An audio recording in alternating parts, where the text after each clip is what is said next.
जी बेटे, जैसा कि हम प्रीवियसली जानते हैं, कंपाउंड्स जो हैं बेटे, they are formed by the chemical combination of atoms in a fix ratio by mass. अब बेटे ये जो कंपाउंड्स हैं, they may be covalent compounds and they may be ionic compounds. अब बेटे जो कोवेलेंट कंपाउंड्स होते हैं, दे हैव मॉलिक्यूल्स। अब इनके अंदर जो smallest particle that indicates the whole properties of that compound, that is called a molecule. अब जैसे पानी, water consist of very small tiny particles that indicate all the properties of that compound, that is called a molecule that consists of H2O।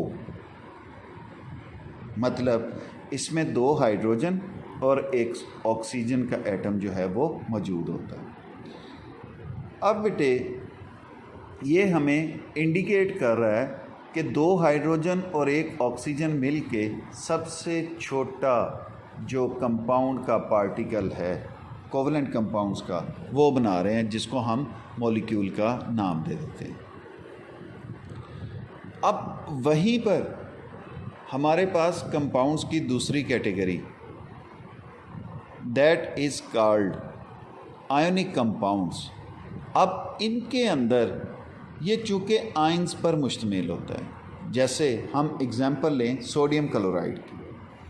अब इसके अंदर Na+ और Cl- ions मौजूद हैं।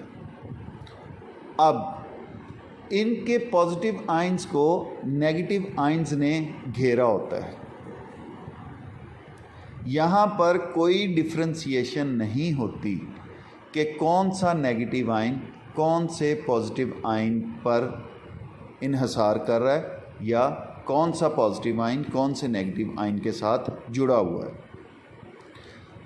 अब बेटे जैसे ये सोडियम क्लोराइड, हो सकता है कि ये जो क्लोरीन है ये अपने राइट साइड वाले सोडियम का हो सकता है कि ये जुड़ा हुआ हो अपने लेफ़्ट साइड वाले सोडियम से। इट मे पॉसिबल कि ये जो क्लोरीन है ये जुड़ा हो ऊपर वाले सोडियम के साथ या नीचे वाले सोडियम के साथ। तो मतलब यहाँ पर कोई डिफ्रेंशिएशन नहीं होती। इसमें सिर्फ़ और सिर्फ हमने ये देखना होता है कि ये जो कंपाउंड है ये किन यूनिट्स पर मुश्तमिल है।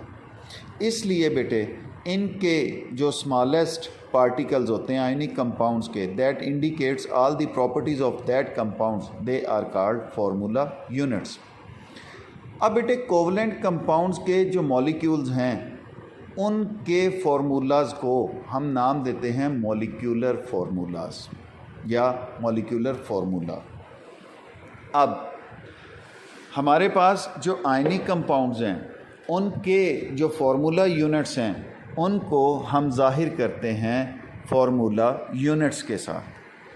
और एक थर्ड शय जो आज हम नहीं पढ़ेंगे, that is called empirical formula. हम इन तीनों को इन डिटेल आज पढ़ेंगे और तीनों के मतलब हम डिस्कशन करेंगे। अब बेटे what is molecular formula? Molecular formula is that formula that shows actual number of atoms present in a compound, in a molecule of a compound.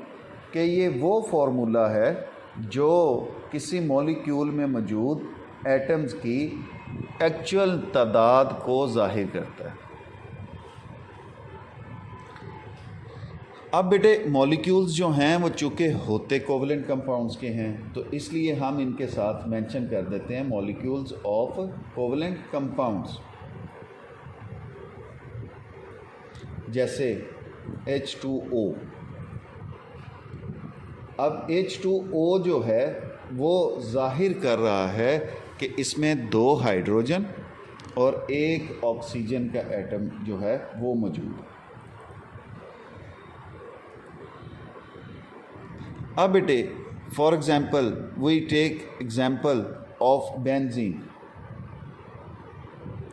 Benzene जो है ये मुश्तमिल है 6 कार्बन एटम्स पर और 6 हाइड्रोजन एटम्स पर।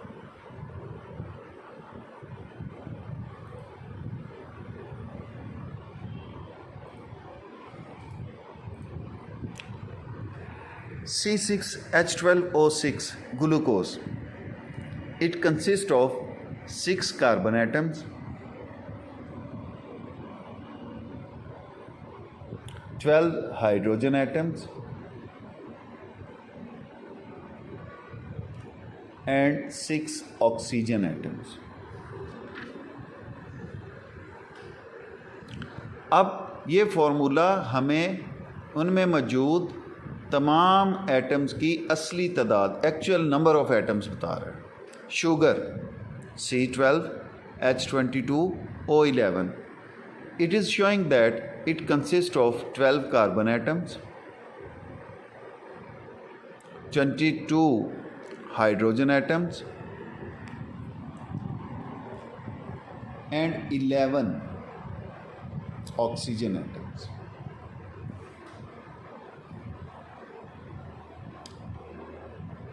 एक और एग्जांपल ले लें, H2SO4, ये भी एक कोवलेंट कंपाउंड है। अब ये मुश्तमिल है 2 हाइड्रोजन, 1 सल्फ़र और 4 ऑक्सीजन एटम्स पर। अब ये कोवलेंट कंपाउंड्स के मॉलिक्यूल्स के जो फार्मूलाज हैं इनको हमने ज़ाहिर किया, जिन फार्मूला से उनको हमने नाम दे दिया मॉलिक्यूलर फार्मूला। अब बेटे हमारा formula unit, it shows actual number of ions. चूँकि ये आयनिक कंपाउंड है इसलिए present in a formula unit of ionic compounds. That formula is called formula units.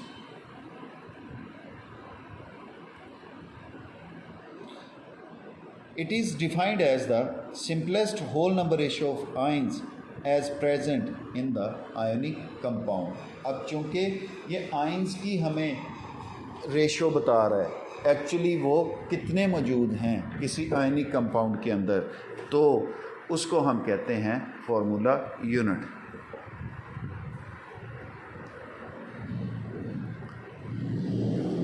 अब जैसे इनमें एग्जांपल्स, सोडियम क्लोराइड, अब ये शो कर रहा है कि इसमें 1 सोडियम 1 क्लोरीन मौजूद है, 1 क्लोराइड आयन मौजूद है।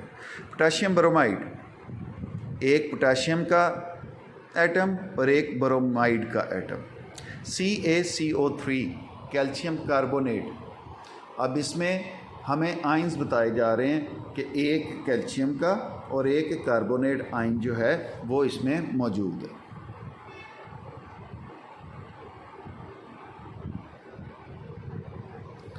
अब what is empirical formula? Empirical formula जो है it shows us simplest whole number ratio of atoms present in a compound. अब यहाँ पे हमने आयनिक या कोवलेंट कंपाउंड का नाम नहीं लिया, हमने जस्ट कहा है it shows simplest whole number ratio of atoms present in a compound. अब बेटे ये जो एम्पिरिकल फार्मूला होता है it is determined by knowing the percentage composition of a compound, कि इसमें परसेंटेज वाइज कौन सा एटम कितना मिकदार में मौजूद है।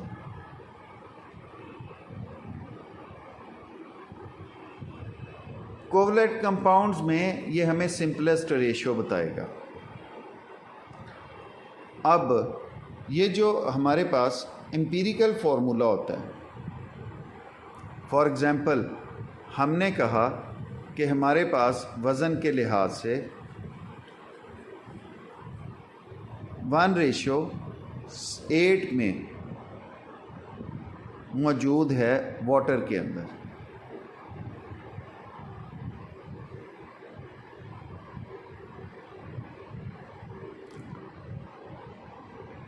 अब बेटे हमने यहाँ पर होल नंबर रेशो बतानी है किसी भी एटम की। अब अगर 6:36 है तो यहाँ पे बात समझ आ रही है, ये किसी एक नंबर पे डिवाइड हो रहे हैं, होल नंबर्स आ रहे हैं। और अगर हमारे पास 5:27 हो तो इसको हम डिवाइड करें तो किसी एक नंबर पे डिवाइड होगा, मुमकिन नहीं है। तो इसलिए ये हमारे पास रेशो पॉइंट्स में आ जाएगी, तो ये हमारे एम्पिरिकल फार्मूला की डेफिनेशन पे पूरा नहीं उतरता। अब अगर वाटर देखें हम, H2O, ये पहले ही आलमोस्ट सादा है, इसको मज़ीद सिंपल नहीं किया जा सकता, तो इसका मॉलिक्यूलर फार्मूला और एम्पिरिकल फार्मूला एक ही होंगे। हमारे पास बेंजीन C6H6, अगर हम उसको 6 पे डिवाइड कर दें तो वो हमारे पास CH बचता है, तो ये बेंजीन का एम्पिरिकल फार्मूला है। C6H12O6 ग्लूकोज, अगर हम इसको 6 पे डिवाइड कर दें तो ये हमारे पास CH2O बचता है, तो ये CH2O जो है ये एम्पिरिकल फार्मूला है फॉर ग्लूकोज। अगर हम शुगर देखें C12H22O11, इसको हम सिंपल करना चाहें तो ये हो जाएगा, नहीं हो सकता। तो इसलिए इसका जो फार्मूला होगा, जो मॉलिक्यूलर फार्मूला है, वही इसका एम्पिरिकल फार्मूला होगा।